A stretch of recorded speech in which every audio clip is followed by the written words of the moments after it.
Professor and Head, Department of Pharmacy Practice, College of Pharmacy from SRI TMS, Coimbatore. And he, a very brief, maybe 4 or 5 lines because we're already a little late.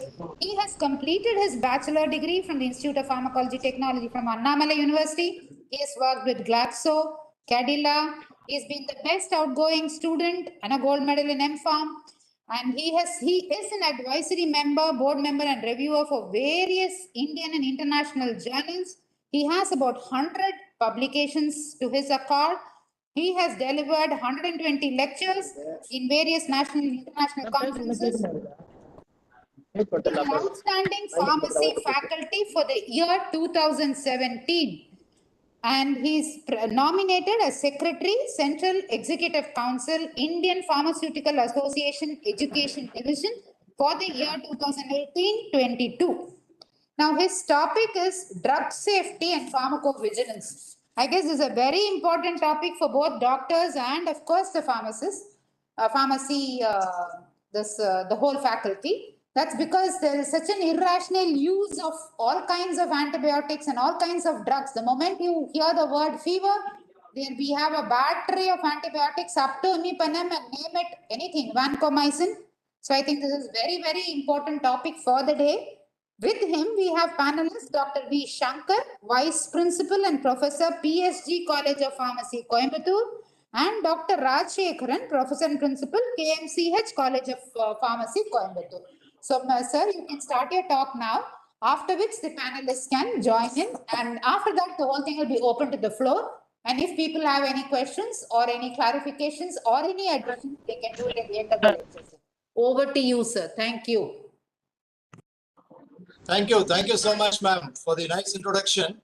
At the outset, I'd like to welcome you all for the lecture. Is the screen visible? Just one more addition to this. Our VC ma'am is with the governor. She had an urgent meeting, so she had to leave. She'll be joining us as soon as she comes back, sir. Over to you. Sorry. Thank you. Okay. So my hearty welcome to all of you for this webinar, which is being conducted by the Tamil Nadu Dr. M.G.R. Medical University. It's a very good initiative what they have taken, and my hearty welcome to you all. I always start my talk with heart, the picture of heart, because heart is the organ which keeps on giving whatever it receives. So if you ask a heart to speak, what are the things it can speak? It can speak that I'm the first organ in the body to be formed in the body. It can also say that I can throw the blood up to 30 feet. It can also say that more than 300 crore times in your lifetime I beat. And if you keep all my capillaries, venins, I'm around 60,000 million miles long. And each and every organ in the body. Yes, sir. Your screen is not visible. Oh.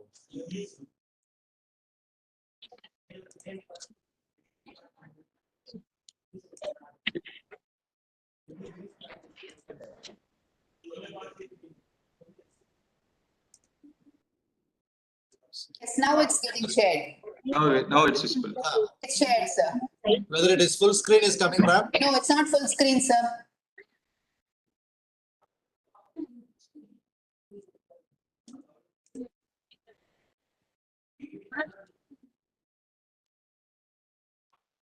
So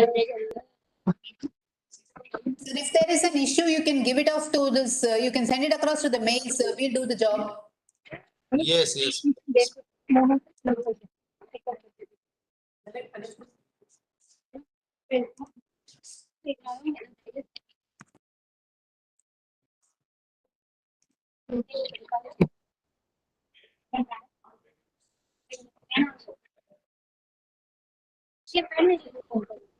Now the screen is visible, Dr. Sriram, but it is not in full scale. The screen is there. Probably you can just press F5. I don't know if that is there. I'm doing all those things. I don't know. So, Sorry, Parvala, sir. I think you carry on with this. Doesn't matter. Okay. Thank you. Thank you, sir. So at the outset, I'd like to thank the M.G.R Medical University for giving me an opportunity to discuss with you regarding this drug safety and pharmacovigilance. It's my sincere welcome to all of you for this webinar. You know, each and every part of our body keeps functioning without asking us. Right? So,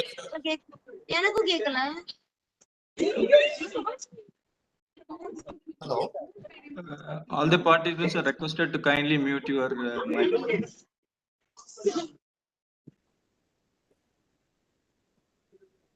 Yeah, thank you. Two requests are from you or your side, Dr. Sriram sir. Also, log in from one device, sir, and all the others, please mute.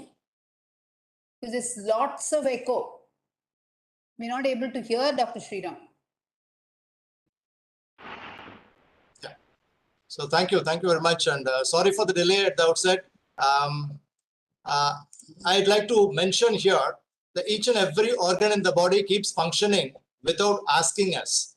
So inside the body, if you ask liver, it will say that I am the organ who can completely regenerate. It can say that I am the one who clears, filters the blood, destroys the toxins. It can also say that I am the one who stores glycogen, fats, and vitamins. So each and every organ in the body can tell us a lot of stories. Say, for example, this lung, if he says that the surface area is roughly the same as that of a tennis court, that's what it can say. And each lung contains around 300 million alveoli. And on an average, the person breathes around 20,000 breaths per day. And like that, each and every organ has got its own importance. For example, the brain, it is the fattiest organ in the human body. And if you see, it contains around 86 billions of nerve cells, and it triples in size during the first year of life. And it makes up to 2% of the body weight, but it requires around 20% of the body's oxygen and 25% of body's glucose. Similarly, the kidney, when you ask kidney, it can say a lot of things, saying that I am the one who filters around 180 liters per day, the GFR, or 125 ml per minute. It also says that I am the one who takes around 25% of the blood from the heart, and my nephrons are so long, if you just keep it straight, 5 miles lengthier, and 1 to 2 million nephrons are there in the kidney, and I can regulate the BP because of some of the hormones which I release. So all these organs do their function without asking us. And whenever these organs get damaged, we call that the normal physiology, that is the normal functioning of the body, is damaged. So when your normal physiology is altered, you are said to have a disease. There is a study which is the world's largest study. The latest study is in 2019, that is called as Global Burden of Disease Study. And this study states that the maximum, if you see, the cardiovascular disorders are there maximum in the world. Throughout the globe, if you see, the cardiovascular system is very important, and this is getting damaged. If you see the global burden of diseases, it says that cardiovascular disease is more, next to that is cancers, then neonatal disorders, etc. So a non-communicable disease, out of the non-communicable diseases, the cardiovascular disease plays a major role. We have enough number of drugs in the market to treat most of the disorders. But ultimately, when we take their pill or a drug, it should not harm or it should not create an ill. So every ill has got a pill, but every pill should not create an ill. So this is a recent one which says that SGLT2 inhibitors, so empagliflozin, right, these canagliflozin, all these drugs, what they do is they have got some infection, they create infection. Because of taking the drug, the person who takes, especially the diabetic patients who take the drug, they get infection of genitals. So it is called as Fournier's gangrene, where the perineum region is getting necrotized and it is getting infected. So because of the drug, the infection comes. We take the drug to cure a particular disease, say here diabetes, whereas it creates a disease.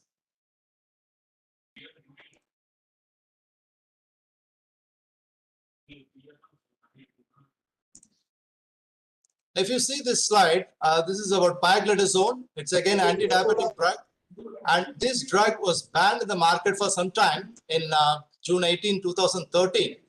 because there was report from Chennai, from Mohan Diabetic Center, that this drug has created a lot of urinary bladder cancer. Around 5 to 6 patients who were treated in Mohan Diabetic Center, they got urinary bladder cancer. So immediately they banned this drug, but without consulting the DTAB. And once the DTAB analyzes all these things, they come to know that there are not much reports regarding this, and they have given a label warning. Whenever there is any urinary problems are there, you're not supposed to use this drug. And again, this drug has come to the market in July 19, 2013. If you see the consumption of the drugs by us in India, there is alarming figure that 1,36,802 crore worth medicines are being taken by us. And out of which, if you see here, anti-infectives, that is the antibiotics, are consumed more. And India is said to be the country which is the highest consumption of antibiotics. We have enough number of antibiotics in the market, whereas the quality use of antibiotics are not there. Quality drugs are there, but quality use of drugs are not there. You see this picture, this slide gives you a clear information about the antibiotic discovery and also the resistant timeline. See, the date of discovery for penicillin is 1928, and the microorganisms have developed resistance in 1940. In 1948, the macrolides were discovered, and in 1953, this macrolides and tetracyclines are they have produced, the microorganism have produced resistance against this. And in 1985, the fluoroquinolones, the microorganisms produced resistance against these fluoroquinolones. Similarly, in 1985, these carbapenems were discovered itself, they have developed resistance. On an average, it is said that within 8 years, any new antibiotics, when it is released in the market, within 8 years, the study says that it is getting resistant. That is, the microorganism is producing resistance against these drugs, especially the antibiotics. It is estimated that the Klebsiella pneumonia resistant to carbapenems is around 100% in another 10 years. It's going to be fully resistant, and we will not be able to treat pneumonia if we go in this phase. It is said that around 58,000 neonatal sepsis deaths are attributable to drug-resistant infection in India, and especially the methicillin-resistant Staphylococcus aureus was recorded in 47% in India, and around 13% of E. coli were resistant to carbapenems. There was a survey conducted by the World Health Organization, and the survey was on around 10,000 people were involved in the survey, and a question was asked to the layman public. The question was like, what do you understand by the terminology resistance? And they have answered, 76% of the respondents, they answered that I am resistant, or my body is resistant to antibiotics. They even doesn't know that microorganism is producing resistance. They feel that it is their own body which is producing resistance. Even the colistin resistant, which is the colistin is said to be the last resort for UTI, and even the colistin resistant bacteria, the strains were seen in salad. In even the samples of these raw food salads were taken, and a study was done by Cancer Hospital, Apollo Cancer Hospital, and CMC Vellore, and they have taken around 22 locations. They have taken the sample, and it was found that around 46.4% of the samples these colistin resistant bacteria harbors. That is why the World Health Organization, they have taken very seriously, and for the last 5 years, this World Antibiotic Awareness Week is being conducted to sensitize the people against the use of irrational use of antibiotics. Even the National Center for Disease Control has come out in 2016 with a 54-page document which gives which antibiotics are suitable for which infection, and if it doesn't work, what is the second alternative. All those informations are available. And the list of drugs, especially H1 drugs, all of us know that Schedule H drug is prescription drugs. Only against the prescription it has to be given. This Schedule H1 drug is again against the prescription, but only thing is the quantity what has to be given, whatever is written, the same quantity has to be given in all these Schedule H1 drugs, and it has to be given for the entire duration.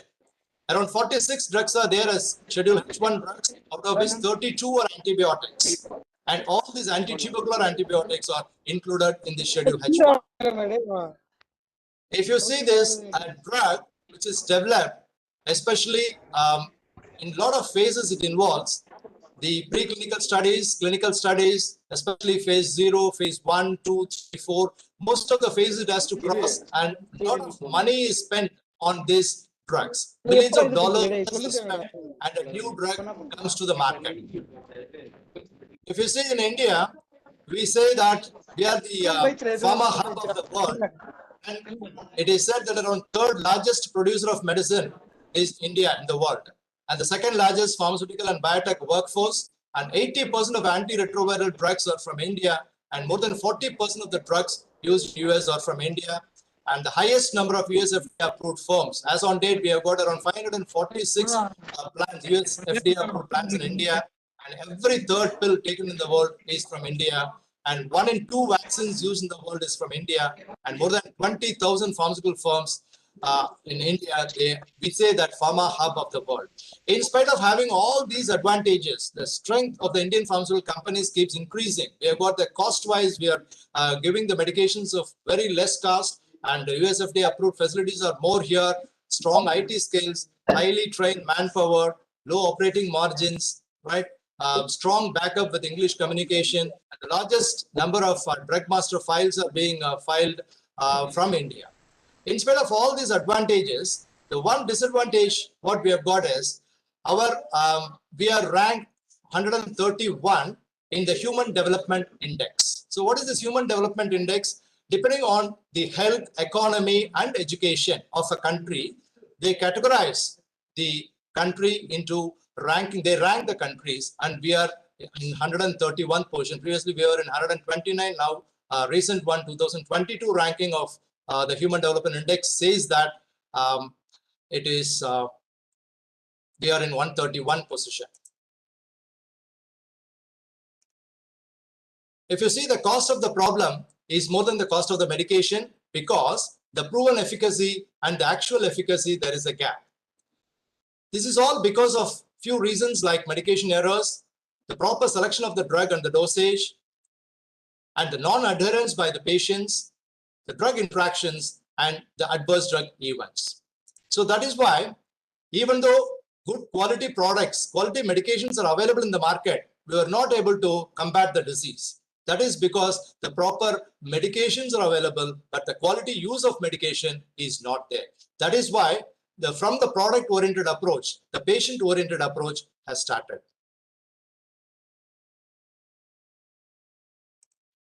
Here, I'd like to show you a few of the drug tragedies.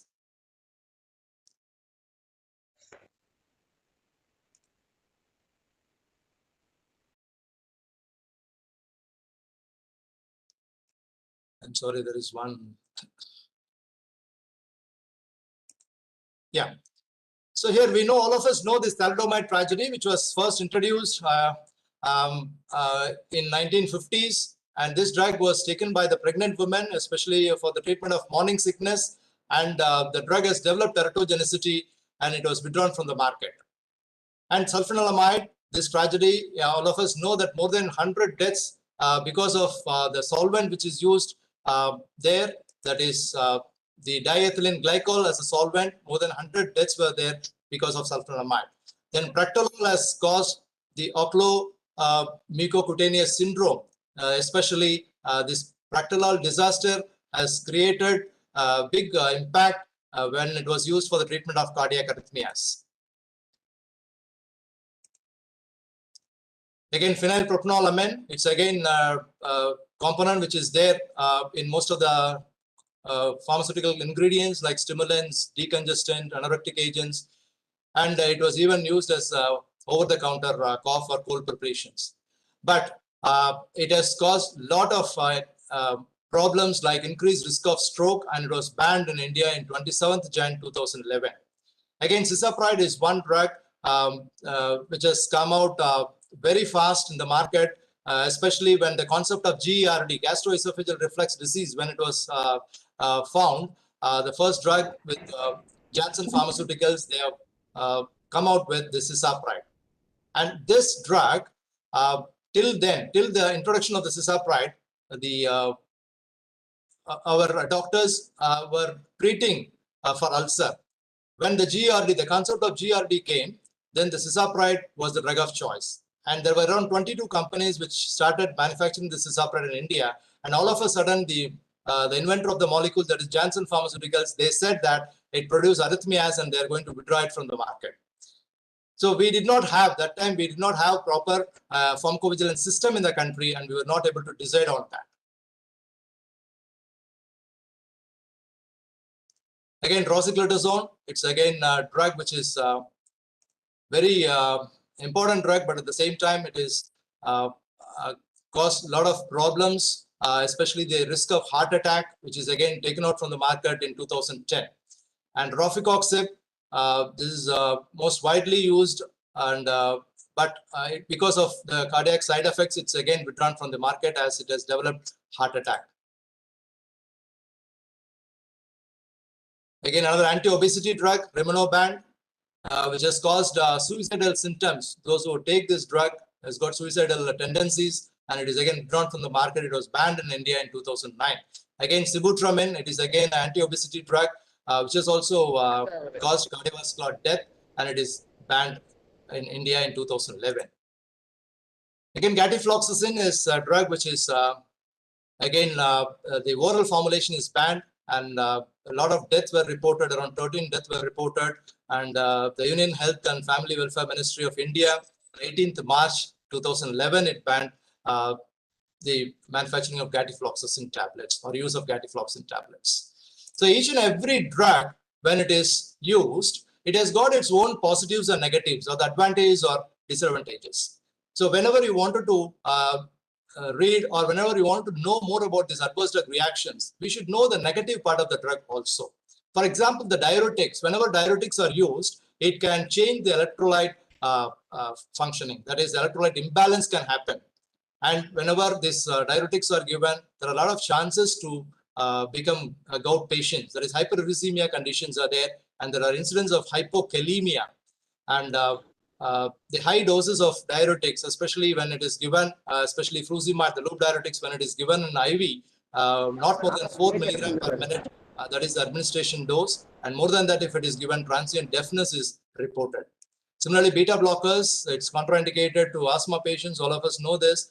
But again, it masks the hypoglycemic effects of the anti-diabetic medications. And it is again, it causes claudication in the patients with peripheral vascular disease. The ACE inhibitors, again, it causes nocturnal cough because of we are inhibiting the enzyme kinase, which is responsible for the breakdown of bradykinin. That is why we bradykinin increases in the body, it can cause nocturnal cough. And incidence of angioedema is also reported for ACE inhibitors, and it is even though it is said to be a renoprotective drug, it is not safe in renal artery stenosis.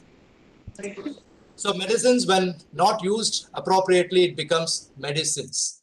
We know that sulfonamide tragedy, and only after that, there was amendment made in the Food and Drugs and Cosmetics Act in 1938, where it was made mandatory that a preclinical toxicity testing is made mandatory for the drugs for the first time after this sulfonamide tragedy. This thalidomide, again, it has come back to the market in 2006. It is again now in the market for the treatment of multiple myeloma and leprosy. Even though thalidomide had produced phocomalia and teratogenicity, especially in pregnant women, now it has come back to the market. Considering the risk and benefits, the benefits of this thalidomide is more, especially for multiple myeloma and leprosy. So there was a pharmacologist called Kelsey, and she was the one who did not allow this thalidomide in US. That is the reason in US, not even a single child has got this thalidomide tragedy or teratogenicity, for which the then President John Kennedy has given the national award for her for not allowing the thalidomide into US. So after the thalidomide tragedy, the WHO has initiated or established the International Drug Monitoring Program to improve the patient safety in the year 1961. Here, if you see, there are a lot of historical landmarks of ADR. I'm not going to go through it one by one, It is again the year-wise. I've given few examples, which are all the drugs. Say, for example, pioglitazone, the bladder cancer and heart attack. It was reported in 2013, and we also know that there are few drugs like nimesulide, cisapride, rofecoxib. So all these were given a lot of importance, and it was some of them are withdrawn from the market and some of them are not being used. So a few more historical landmarks. I'll say that febuxostat, which is again presently it is there in the market, but a lot of reports, even though it was said to be superior to allopurinol, recent studies says that the cardiac failure reports are coming more for febuxostat. Even 40 milligram of febuxostat has produced this cardiac failure. And all these reports, whatever I have given, it is all officially taken from the Pharmacovigilance Program of India website. And in 2016, you see this SGLT2 inhibitors causing genital pruritus. And recently, if you see this dabigatran producing alopexia, and this amlodipine causing gingival hypertrophy, meropenem-induced hypokalemia, and this proton pump inhibitors producing acute kidney injury. It is again, each and every prescription contains at least one proton pump inhibitors nowadays, and it can cause acute renal failure. There is acute kidney injury. And the diclofenac induced Nicholas syndrome, which is again a cutaneous syndrome where the skin is fully wiped off or infected. And 2020, this lamivudine is said to have the hearing loss, and chloroquine producing Stevens-Jones syndrome. This Stevens-Jones syndrome is even, there are reports even with paracetamol. Right. So now with this brief introduction, I'll just go into what is this pharmacovigilance. Pharmacovigilance is a branch of pharmacological science relating to the detection, assessment, understanding, and prevention of adverse effects of medications. If you see this World Health Organization, it defines the adverse drug reactions as any response to a drug which is noxious and unintended. That is, it is unwanted effects of a drug and which occurs in normal dose when it is given for prophylaxis, diagnosis, or therapy of a disease, or for modification of any physiological functions. What are the reasons for these adverse drug reactions? Why it happens? There are so many reasons which are documented in the literature, and we know that one of the major reasons is polypharmacy, overprescribing. So when unnecessary or inappropriate prescribing is there, it can lead to adverse drug reactions. The self-medications is one of the reasons for adverse drug reaction. And the prior history of ADAs, if somebody is allergic to sulfur drugs or somebody is allergic to some vegetables, for example, brinjal, if they have prior history of ADAs, then that is one of the reasons. And failure to set up the therapeutic endpoint by the physician. That means when the physician feels that the drug is not working, he can slowly increase the dose, especially in potassium sparing diuretics. They start doing that. They increase the dose even from 10 milligram, 20 milligram, they increase up to 200 milligram. And this failure to set up the therapeutic endpoint, if it is not working, they have to go for the next category of drugs without increasing the dose much. So that is why that is one of the reasons for ADAs, and differences in bioavailability of different brands. Again, the patient's physiological factors like age, gender, disease conditions like hepatic or renal failure.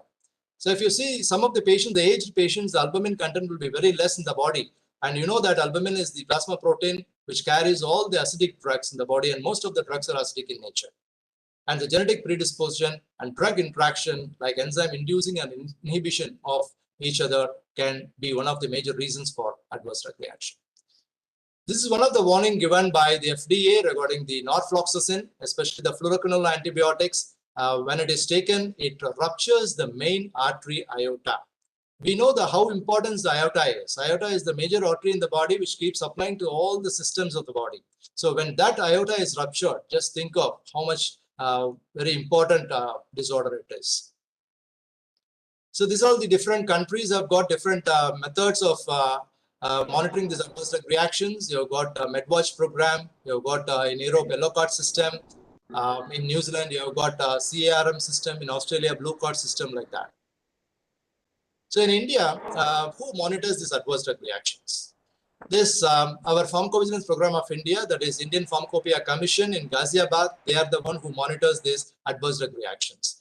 Throughout the world, the Uppsala Monitoring Center, Sweden, is the place where they are monitoring these adverse drug reactions.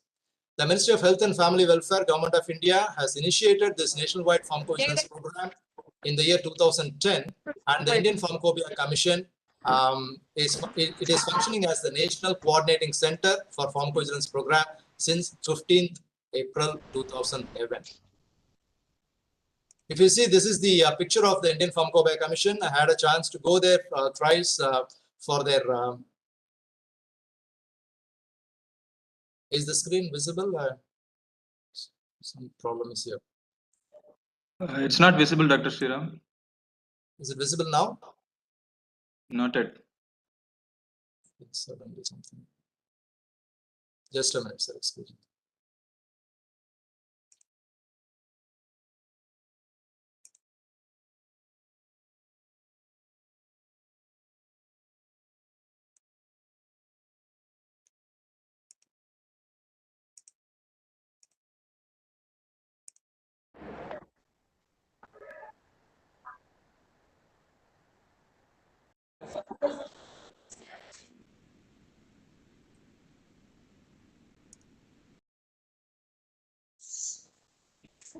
Hello, Steve. Hello. Is it visible, sir, now? Yeah, it's visible. Thank you. Sorry. Sorry for the interruption. So the Indian Pharmacopoeia Commission and the Health Ministry, that is Ministry of Health and Family Welfare, they have framed the governance structure for India. That is, they have divided the CDSO zonal. Sir, Yeah, tell me, sir. sir, could you make it into full screen, sir? Slides. Some technical issues are there, sir. That's why I could not make it as full screen, sir.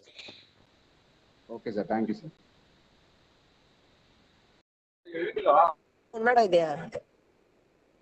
So this is the governance structure. That is, ADR monitoring centers are there.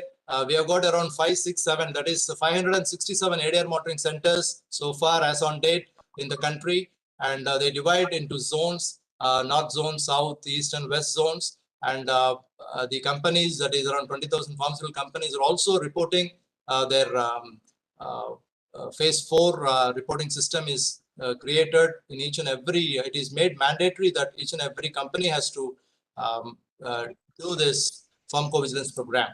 In the Gazette itself, it is made very clear that each and every company who manufactures the medication has to report to the IPC, the Indian Pharmacopoeia Commission, regarding the marketed drugs, if whether any adverse drug reactions are there for the marketed drugs. It is said that promoting the pharmacists to participate in the Pharmacovigilance Program of India, it is a lot of work is done by the Indian Pharmacopoeia Commission for this, and they have created the way of reporting either through website or through toll-free number or through Facebook, even by Twitter, WhatsApp, mobile app, so email, lot of ways by which the adverse drug reaction can be reported to the Indian Pharmacopoeia Commission. See here, we have got the WHO's Uppsala Monitoring Center and the Indian Pharmacopoeia Commission together.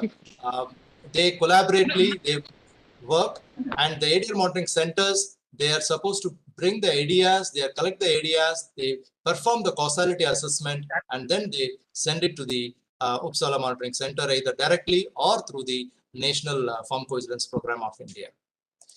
We have done a small survey in a 1,000-bedded hospital where we come to know that around 33% of the healthcare professionals have reported ADR so far, and around 67% did not report the ADR. Not even a single ADR is reported by them. When we ask them what discourages them from reporting an ADR, they have told very clearly that most of them have said that they are not aware of how and where to report, and some of them felt that a single unreported case may not affect the ADR database. If I am not reporting, what is going to happen? So many other people are there to report. So, so with this, when the survey was conducted, we have a lot of opportunities to talk to them regarding this adverse drug reaction monitoring and the steps taken by the Pharmacovigilance Program of India. There are basically four methods of reporting these adverse drug reactions. One is spontaneous reporting, intensified ADR reporting, targeted reporting, and cohort event monitoring. So in spontaneous reporting system, it is very prevalent that whenever we come across the ADR, spontaneously it can be reported to the Adverse Drug Reaction Monitoring Center through the phone number which is given on that particular hospital premises. Lot of either the patient can report or even any healthcare professionals can report. Either nurses, doctors, or pharmacists can report to the ADR Monitoring Center spontaneously. And this ADR Monitoring Center, the people who are working there, they will they will take up the full details of this adverse drug reactions and they send it to the National Coordinating Center for Pharmacovigilance Program of India, and in turn it is sent to the Uppsala Monitoring Center. What to report there? We have to report the serious or non-serious adverse drug reactions, the known or unknown adverse drug reactions, the expedited, the unlabeled adverse drug reactions. The intensified ADR reporting. There is another method of reporting. Here, the new active substance, if anything, has come to the market, and because of that, if any adverse drug reactions are there, that has to be reported. Then adverse drug reactions due to biological medicines, then drugs approved under exceptional circumstances, and drugs require more studies, and if they have given any adverse effects. The classical example is the pioglitazone-induced urinary bladder cancer. Still, we are not able to conclude that it has produced urinary bladder cancer because we did not get much reports throughout the country. Another method is targeted ADR reporting method. Here, the objective is any specific ADR is checked on specific medications and on specific patients. The next is cohort event monitoring. As the name cohort indicates, it's a group of people. The objective of this is to gather the safety profile of new drug in the early post-marketing phase, and the patients enrolled into the cohort and actively followed up during the treatment to record all the adverse drug events.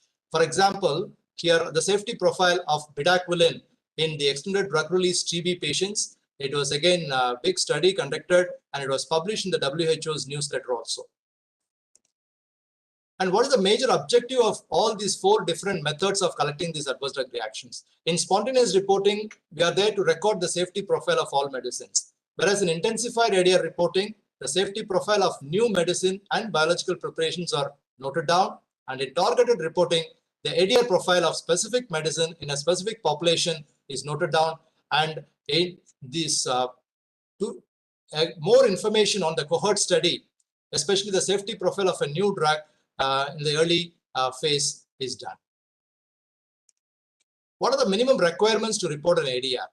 There are four minimum requirements: an identifiable patient, a suspected medicinal product, an identifiable reporting source, and an event or the outcome which has occurred. When do you say a report which is ADR report is of good quality?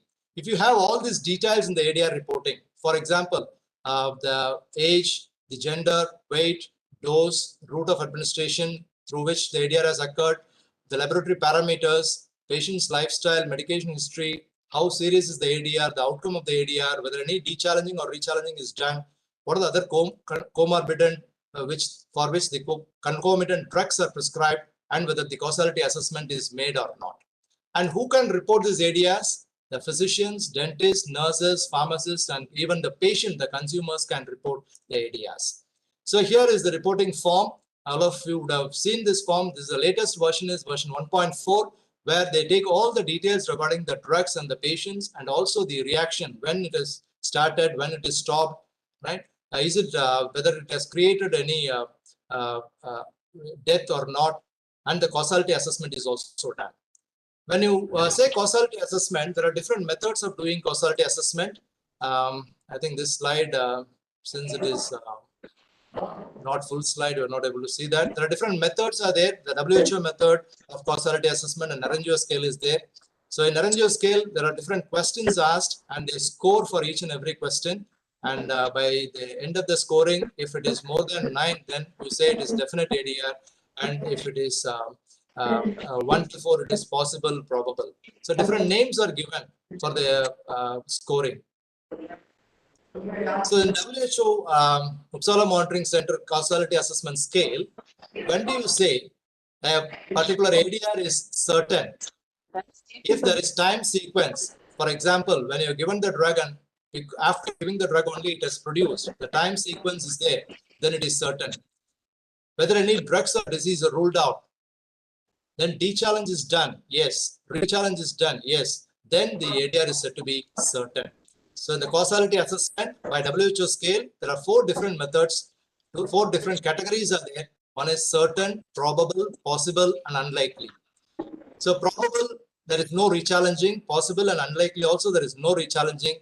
Whereas in probable, the time sequence is there and de-challenging is done.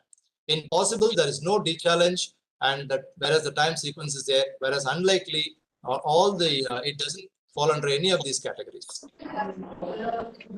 So here are a few adverse drug reactions which we have come across, and this is because of carbamazepine-induced Stevens-Johnson syndrome. As I've told you, even ordinary paracetamol can cause Stevens-Johnson syndrome. It all depends on which particular autocoid which is stimulated by the drug. Say, for example, if histamine is stimulated, you can get allergies. For example, if angiotensin, this one, or if you say this, that is, say steroid-induced epidermal necrosis. This is again Myospas, a very famous brand name, just produced little skin eruptions, fixed skin eruptions. Ofloxacin-induced fixed eruptions. Even the neomycin ointment has developed induced blisters in the area where it is administered. Again, a typical Cushing syndrome caused by steroids. So how do they assess this adverse drug reaction? There are different steps, 5 steps are there. The first step is you suspect the drug, which drug would have caused this adverse drug reaction, then call on to the adverse drug reaction monitoring center and collect the data. The full analysis of the data is required, and you assess through the causality assessment, either WHO scale or Naranjo scale. But recently the PVPI, the Pharmacovigilance Program of India, they prefer to have the WHO scale of assessment, the causality assessment, and then report to the ADR monitoring center, from there to the Indian Pharmacopoeia Commission, and then to Vigiflow, the database. It is entered, and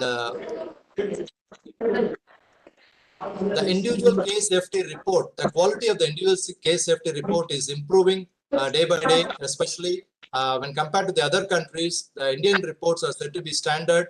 The data entries, the reporter informations are fully given in the Indian reports. I would like to say here a little relationship about this medication errors and adverse drug reactions or adverse drug events. See, medication error events, but always remember that the medication errors are 100% preventable when compared to the adverse drug reactions. Adverse drug reactions are not preventable, but we can very well know what type of adverse drug reaction the drug has caused, and we can sensitize the population. Whenever the medication error occurs, there are a lot of ways through which the medication error occurs. Either starting from, we call it as document, that is D-O-C-U-M-E-N-T, document. D for drug selection. If the proper drug is not selected, it can lead to medication error and adverse drug reactions. Similarly, overdose or underdose, or if the compliance is not there, if any untreated indications are there, the monitoring of the drug is required. Education to the patient is not proper, so that non-adherence, non-classifiable or toxic ADRs. If you see the NABH accredited hospitals, they have got standards, they call it as MOM, that is management of medication. In NABH, the MOM 3 is very important, MOM 3, MOM 7 and MOM 12. These 3 are the places where the pharmacist can play a major role. If you see MOM 3, documented policies and procedures which exist for storage of medications, and if you see this MOM 7, the patients are monitored after medication administration. What happens to them? Are there any ADRs are there? Any medication errors are there? Similarly, if you see this MOM 12, it gives a procedure or the guide to use the implantable devices, medical devices. You know, there is one concept now that is called as Vigilance. That is, because of any implantable devices or because of any other device which is used for the therapy, because of that any adverse effects are produced, then it has to be monitored under Vigilance program of India. So to avoid any medication errors, in the Gazette, it is published by the Medical Council of India that each and every physician should prescribe with generic name and especially in capital letters, which is there published in September 2016. This is all to avoid any unwanted interactions or unwanted inappropriate medication use. There are few combinations which can cause the adverse drug reactions. I'll take few of them. For example, the fluoroquinolone antibiotic levofloxacin, when it is given along with diclofenac together, then it can cause epilepsy. See, even without diclofenac itself, if the fluoroquinolone antibiotics are not used properly, it can lead to epilepsy. So fluoroquinolone antibiotic use have to be very, we have to think twice before we use it. Similarly, the ordinary rabiprazole with clopidogrel combination, it has caused the risk of ischemic stroke because of the enzymatic reactions. The enzyme which is responsible for the breakdown is inhibited by another drug, and it leads to the ischemic stroke. So whenever stroke has come, immediately the doctors or the healthcare professionals, immediately what they ask whether you come across any accident or come across any fall or any injury, right? But they don't realize that the drugs also causes these adverse drug reactions. So rabiprazole and clopidogrel combination together, if it is given, there are a lot of reports, evidence is there for developing ischemic stroke. Similarly, ondansetron with fluconazole, it increases the QT interval, causes arrhythmias. This cotrimoxazole with fluconazole, again the QT interval prolongation, that is arrhythmias. Pioglitazone should never be given with insulin as it can cause heart failure. So this is again deadly combination. So there are few drugs which increases the concentration of anti-diabetic drugs. Why I have taken only anti-diabetic drugs? Because we have got a lot of diabetes patients in the world, and a few of these drugs, they increase the concentration when it is given along with anti-diabetic drugs. For example, if you see fluconazole, ketoconazole, itraconazole, most of the antifungal agents, right, it increases the concentration of anti-diabetic agents, and also the drug decreasing the concentration of anti-diabetic agents include phenytoin, carbamazepine, and rifampicin. There are a few food which has to be avoided to get rid of any adverse reactions. So, for example, digoxin, when it is given, high fiber foods and high fiber containing meals have to be avoided.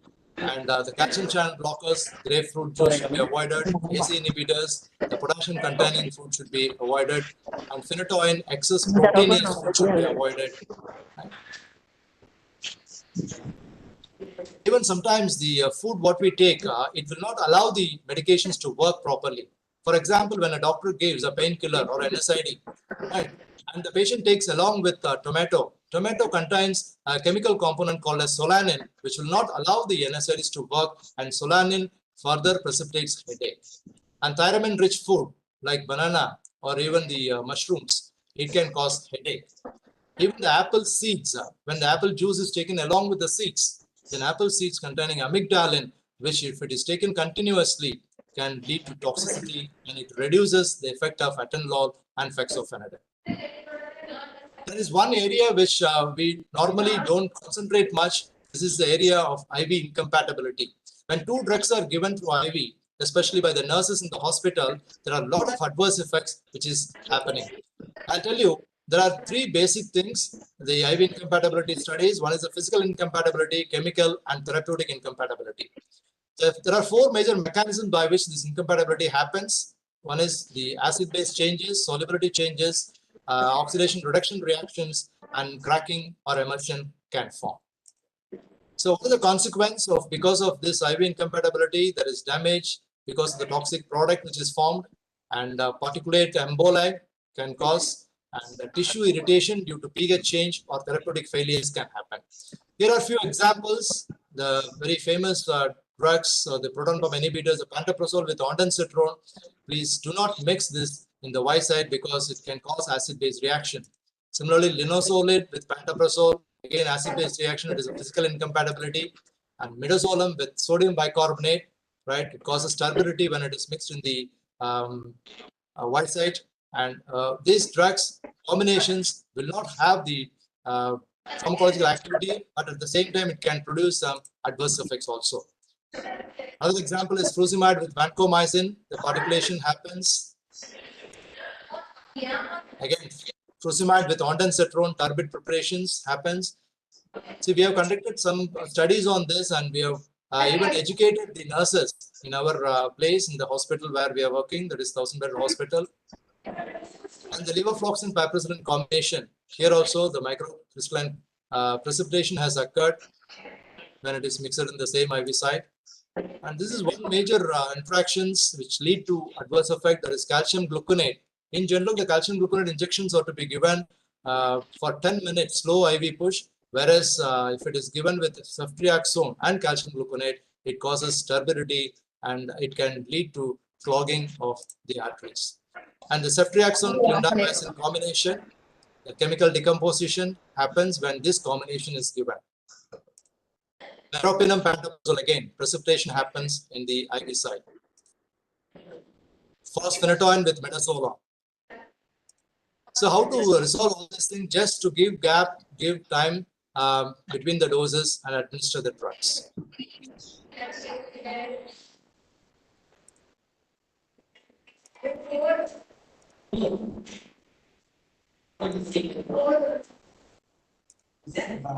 Now, there are a few points to remember whenever we give drugs. Always remember that highly protein drugs, protein-bound drugs, they require dose adjustment. And always the enzyme-inducing capability is for the lipid-soluble drugs. And the drug history and the medical record of the patient is very much important. And avoid irrational or unnecessary polypharmacy. And many of the drugs which are known to interact in some patients, they fail to do so in others. And the more potent the drug, the higher risk of getting adverse drug reactions. So here, the people who wanted to work in companies, especially the clinical research organizations, I've taken a survey on what type of post they give when they study about these adverse drug reactions, when they know something in the ADR monitoring centers. There are a lot of companies like Quintiles, Sun Pharma, Novartis, Pfizer, Cipla, and these companies, they've got different names of the post for the people who wanted to work on this clinical research organization, like clinical research associate, medical safety writers, drug safety associate, clinical scientific expert, etc. Even the clinical data coordinator, medical data reviewer.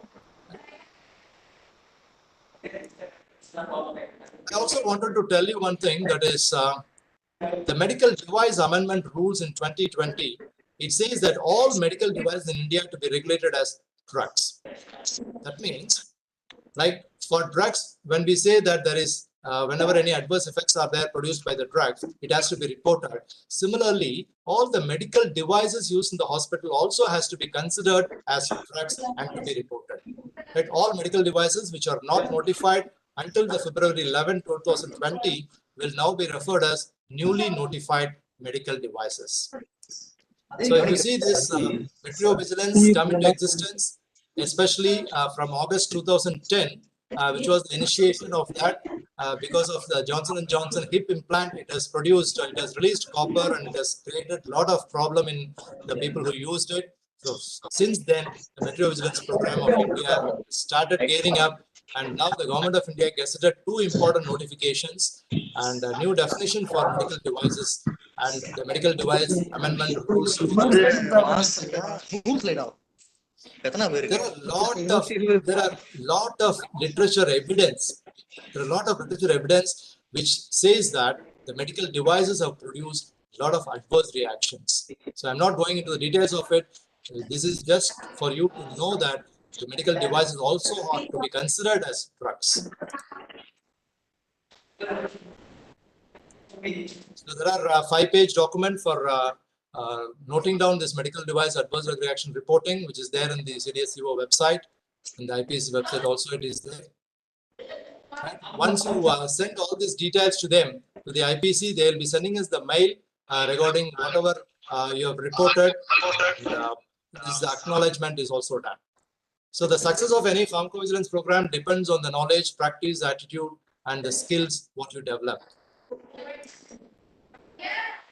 So all the healthcare professionals need to take care of this adverse drug reaction program, which is being very well conducted through 567 ADR monitoring centers in the country by the Pharmacovigilance program of India. So we play a major role in quality patient care through Pharmacovigilance system. Thank you very much for your patient listen. Thank you very much, sir, for your excellent presentation. May I now ask Dr. Shankar, sir, to add on?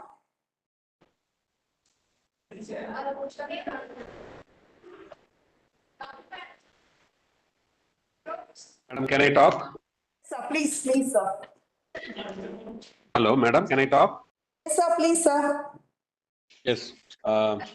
Thank you, Dr. Sriram, sir, for elaborately discussing about this pharmacovigilance and drug safety, and starting from its origin and what is the scope for clinical pharmacists. Really, it was a very wonderful presentation, sir. Last 45 to 50 minutes, your slides were very self-explanatory, and talk was very nice. I hope most of you have enjoyed this session.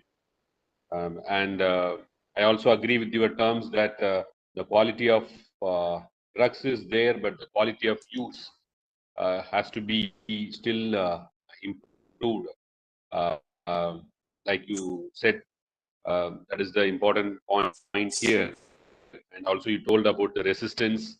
All the antibiotics within 12 years, maximum 8 to 10 years, getting resistance, and the clinicians are finding very difficult to treat the emergency conditions.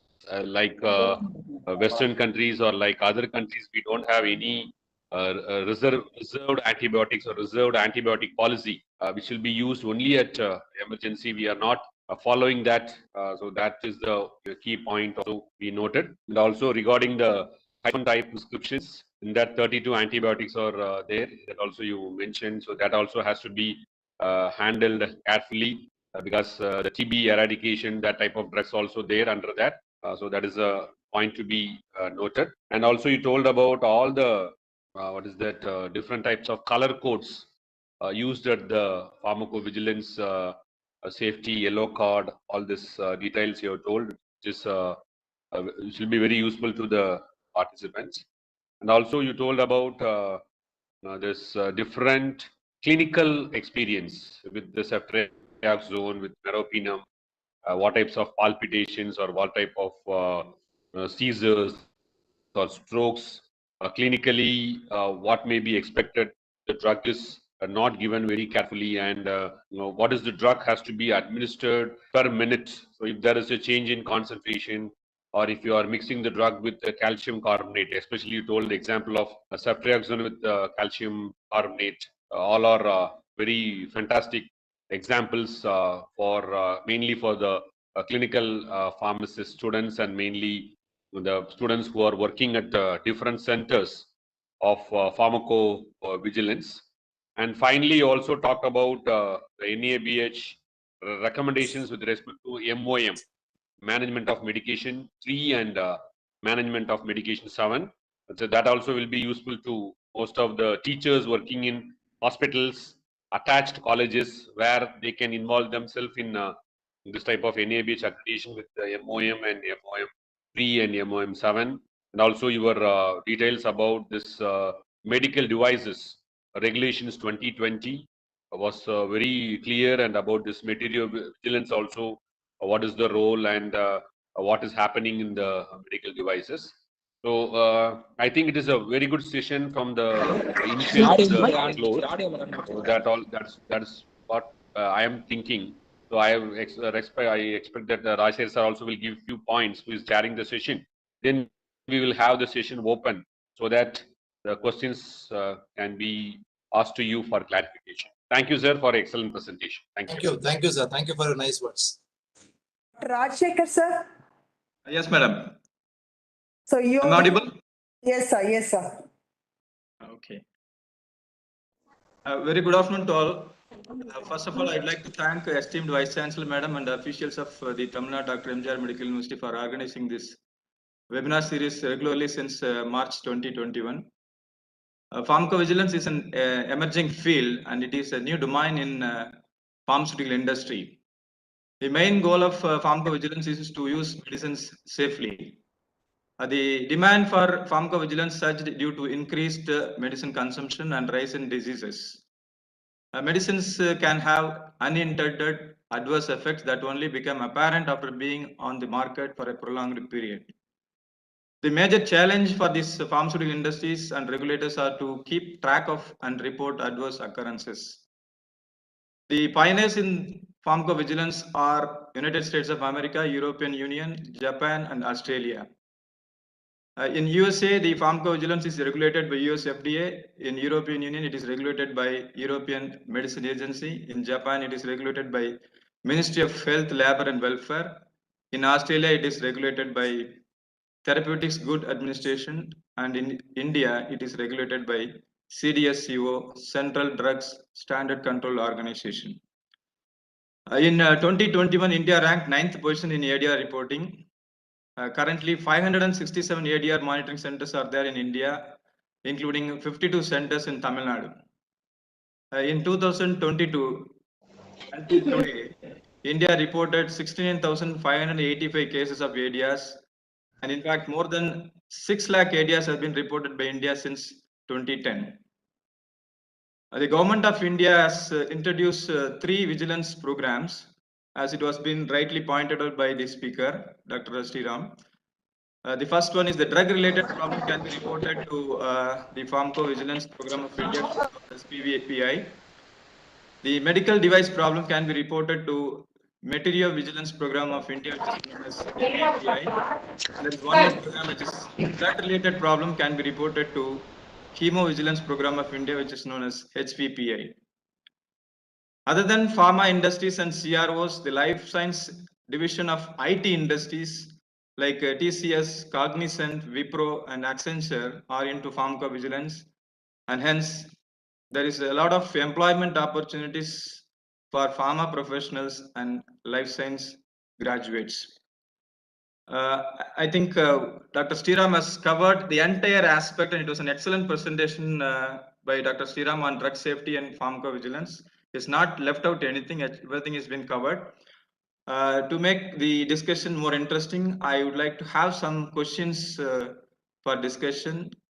Dr. Sriram, can you please explain, since many number of students have joined, the difference between, this is quite confusing terminology among the student population. So if you could tell the difference between a side effect and an adverse effect, and also about the difference between adverse event and adverse drug reaction. Thank you, sir. Thank you very much for your nice words. And the first question what you asked is regarding the side effects and adverse effects. See, side effects are generally common for everyone. So any drug, when it is taken, it causes some side effects, and that is common for everyone. Whereas adverse drug reactions are not common for everyone. It is disease specific, patient specific, drug specific. It is not common for everyone. Say, for example, I have told you in my presentation, paracetamol, even paracetamol can cause Stevens-Johnson syndrome.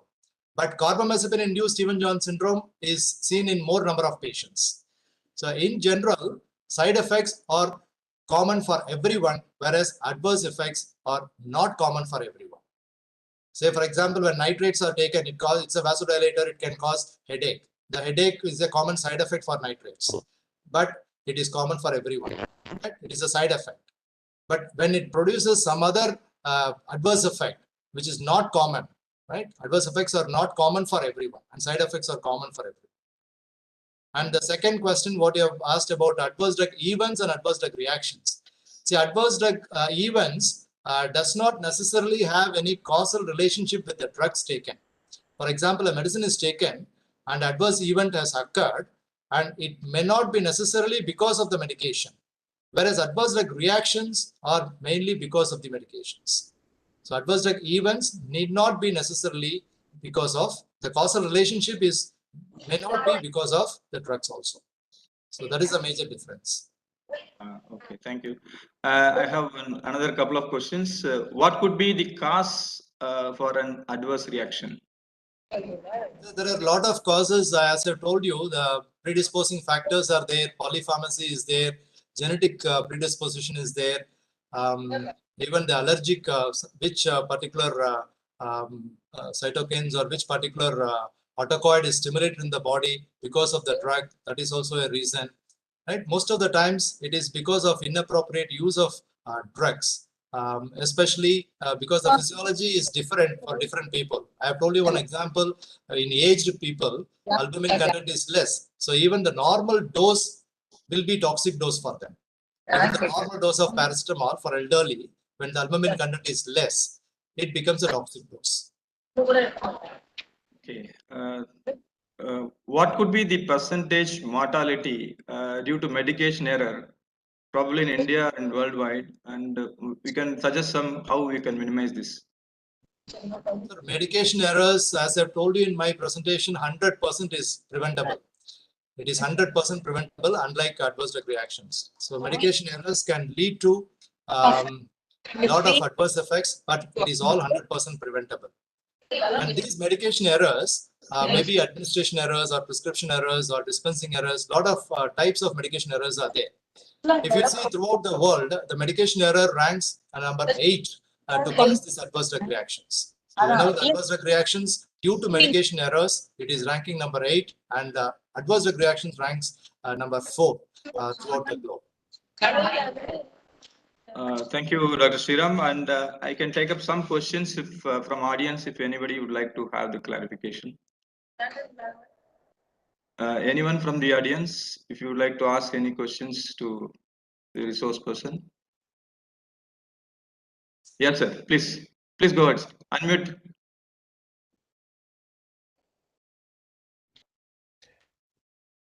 Dr. Sriram, thank you Yes, ever sir. so much for such a comprehensive presentation on pharmacovigilance in India.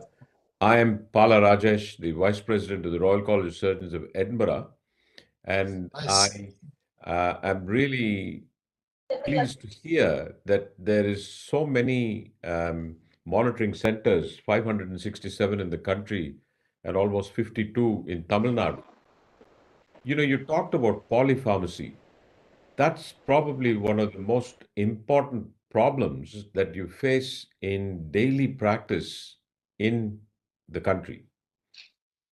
How can we regulate this issue, and how can the government help practitioners to understand that writing a prescription of 10 drugs shouldn't be the case, as we see so many viral infections being treated with antibiotics as the first call, followed by steroids to suppress temperatures. Now, is this something that you can influence as a body, along with the Vice Chancellor of Tamil Nadu Medical University, to effect change? Thank you, sir. Thank you, first of all, for your appreciation.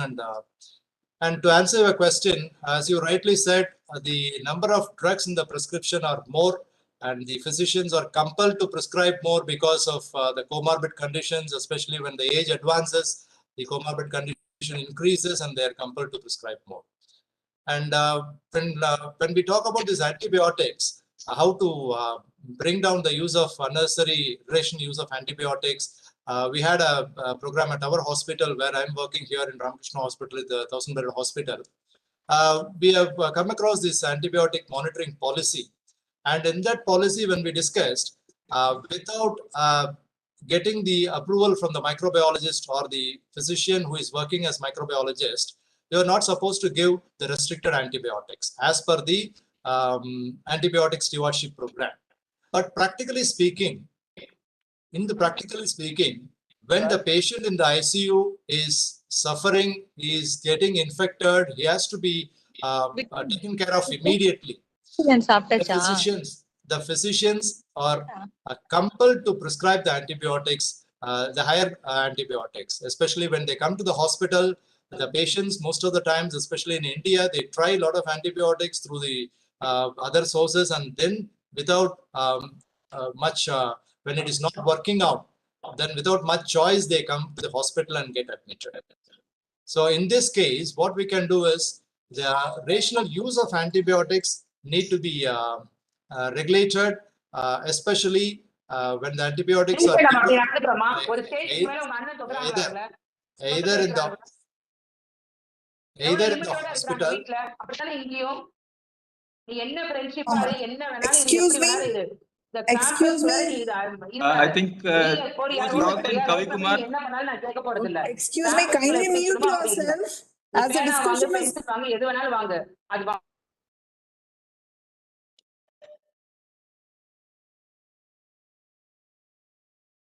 Proceed, Sriram.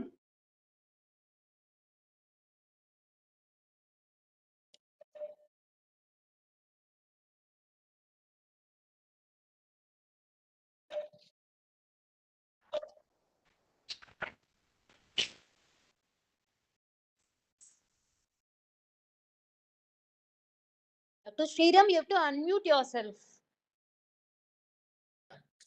So the patient goes and says to the community pharmacy, you give me for 2 days. The antibiotics you give me for 2 days. So when the schedule H1, that is the reason why schedule H1 was introduced. You're not supposed to give only 2 or 3 days. It is for the entire course. The regimen has to be followed. Whatever the doctor has written, it has to be followed. Even India is combating very much high to throw away the tuberculosis, especially the lung tuberculosis, pulmonary tuberculosis out of India. A lot of programs are conducted, RNTCP program, NTCP program, a lot of programs are being conducted by the Indian government. But the follow-up and the patients, especially during COVID conditions, we were not able to follow up the TB patients. A lot of TB patients, the number of TB patients have increased now. So it is again not only by one person, it is from all the sides, the stakeholders, especially the people who are there in the drug control department, the people who are there in the education institutions, the people who are there from the university levels, and also the people in the community, and also the patients, that is the people who are the consumers of medications. Everybody should take a stand and they have to cooperate to take care of this. Thank you, Sriram, for your nice explanation. Thank you very much. Yeah. Thank you. Thank you. Thank you. To add on to this, can I say something? Yeah, please, sir. Yeah, because as Dr. Pala Rajesh said, the number 500 something is still very, very low level. A country like India and a multiple system of functioning here, we may have to improve the centers who can respond properly the issues to the center. So this is not sufficient at all, and it should be effective centers. I think that has to be made. And as you rightly said, with the M.G.R. University, with the centers who already have this particular program, they should come together and make sure that at least in Tamil Nadu, all the district headquarters hospital and all the other private hospitals, the center should function. Then the awareness will improve. So that has to be done. I think rightly pointed out, sir. I think I feel that Madam Vice Chancellor will take a move on this. And this is to Sriram. Yes, sir. When you advise that different scale systems are available, and how you are going to fix one system to send this is the right possible adverse reaction or not to the center, number one. Number two is how many lead signals are required to have a good response or to give an alarm notice also from the main center, the Ghaziabad center. And how they tell me. Yeah, around with full information, if you have got even 3 to 5 signals, the new signals can be taken up. That is what had happened with pioglitazone from Mohan Diabetic Center, Chennai. They had only 5 to 6 cases of urinary bladder cancer when they used this pioglitazone, and they have reported it. And that time, since we did not have any other reports from any part of the country, we were not able to take a decision on that. And now, of course, a lot of centers have come. They are reporting well, and minimum 3 to 5 reports. If it is full report with all the informations required, if it is there, I think the PVPI take it up and they release it in their newsletter so that the newsletter is circulated to everyone and anyone else who has got, like, how do they have in the other countries. The same way, it circulates through the newsletter, and through the newsletter we get the information. How is the response of the pharmaceutical industry responding to this pharmacovigilance program of India? Yes, sir. The pharmaceutical industry, the response is very good. Recently, I have gone through the reports given by the pharmaceutical industries, how many reports individually the pharmaceutical industries have given, and it is encouraging, and it is made mandatory nowadays that all the pharmaceutical industries have to report during the phase 4 study. Even though the product is there in the market, they are supposed to conduct this pharmacovigilance program, pharmacovigilance study, and then report to this Indian Pharmacopoeia Commission. They are doing it, sir. It is improved a lot. Any initiative from the pharmacovigilance program of India regarding the recruitment policy they have to keep a pharmacovigilance officer in the hospitals as well as for industry? Yes, sir. The Pharmacovigilance Program of India, they allow the ADR monitoring centers to appoint one pharmacovigilance associate.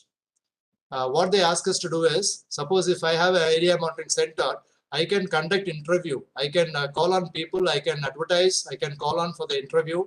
And suppose around 10 to 12 people had come for the interview, I can select one among them. And then that particular name and details can be sent to the Pharmacovigilance Program of India, Ghaziabad, and they will give the approval to appoint them. And they will be giving a salary of 26,000 rupees in the initially to start with, to work as pharmacovigilance associate. Thank you, Sriram, sir. A wonderful presentation which you made. Thank you, sir. Thank you. Thank you. Thank you, sir. Okay. Any other questions? We can take only one or two to conclude. So we have one question in the chat. I'll just read out. Yes, yes, madam. Can you explain about Ayurvedic products which are prescribed in central hospital? Any idea about ADR with natural drugs? There are a lot of, thank you, madam, for the question. It's a good question. So since decades, we have been debating on this, whether the Ayurvedic products or the plant products, whether we have, the adverse effects are there or not, or whether they are devoid of side effects. All this debate are going on. But if you see St. John's Wort, Kava, there are few Ayurvedic products which are banned in even abroad countries nowadays. Call me once you reach, baby. So there are a lot of Ayurvedic products which has developed, even plant drugs. Whenever a surgery is carried out, it is advised to stop eating garlic, because bleeding will be more during surgery. So you have to avoid at least 1 week, 10 days before itself, you need to avoid garlic. So like this, lot of plant products have got their own advantages as well as disadvantages, and the reports are there. That's a separate topic. We can have another day. It is a lot of products. I have given a talk on that. I know this particular product, especially 2 products, are banned, which was as OTC products in abroad. Especially in USA, all these herbal medicines are OTC prescription, OTC medicines. And these St. John's Wort and Kava, these are the 2 medications, 2 herbal drugs which are found in most of these herbal medicines in abroad. And the government has taken a stringent action now that they avoid that. They ban that particular both these plant products. Any more questions, madam, in the chat box? Madam? No other questions in chat box, sir. Oh, thank you, madam. Anyone? We can take the last question from the faculty side if anyone wish to ask.